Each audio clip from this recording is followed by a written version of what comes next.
நம்ம எவ்வளோ சாக்ரிஃபைசஸ் பண்ணியிருக்கோம்ல, நம்மளை ஓவர் திங்கர்னு சொல்லி, நம்ம சொல்கிறத கேட்காம,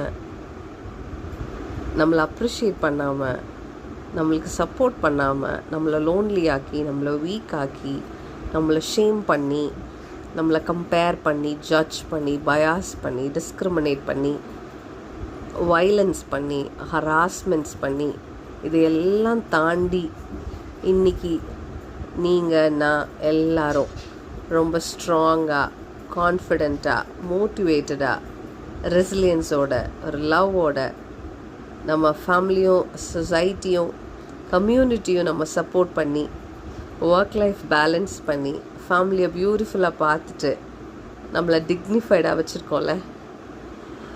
Happy Women's Day to all the beautiful ladies out there. Welcome to Preetha Speaks for Christ. நீதிமொழிகள் 31ஆம் அதிகாரத்தில் ஒரு குணசாலியான ஸ்திரீ எப்படி இருக்கணும்னு சொல்லி அவங்களுடைய வேல்யூஸ் பற்றி பியூட்டிஃபுல்லாக சொல்லப்பட்டிருக்கு. ஸோ நாம் ஏசுப்பா கிட்ட கேட்கலாம், ஏசுப்பா நீதிமொழிகள் 31ஆம் அதிகாரத்தில் இருக்கக்கூடிய குணசாலியான ஸ்திரீனுடைய கேரக்டரிஸ்டிக்ஸ் எனக்கு நீங்கள் தாங்க.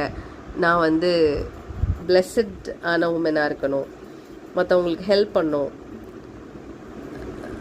மற்றவங்கள மோட்டிவேட் பண்ணணும், என்கரேஜ் பண்ணணும், கர்த்தருக்கு பிரியமுள்ள பிள்ளையா, கர்த்தருக்கு பயப்படுகிற ஸ்திரீயாக இருக்கணும் அப்படின்னு சொல்லி நம்ம கேட்போமா? நம்மளோட ஒன் அண்ட் ஒன்லி கோல் என்ன? ஏசுப்பாக்கு செல்ல பிள்ளையாக இருக்கணும், ஏசுப்பாக்கு பயப்படுற பிள்ளையாக இருக்கணும்ல. ஸோ அதை கேட்போம், எல்லாமே நம்மளை தேடி வரும். God bless.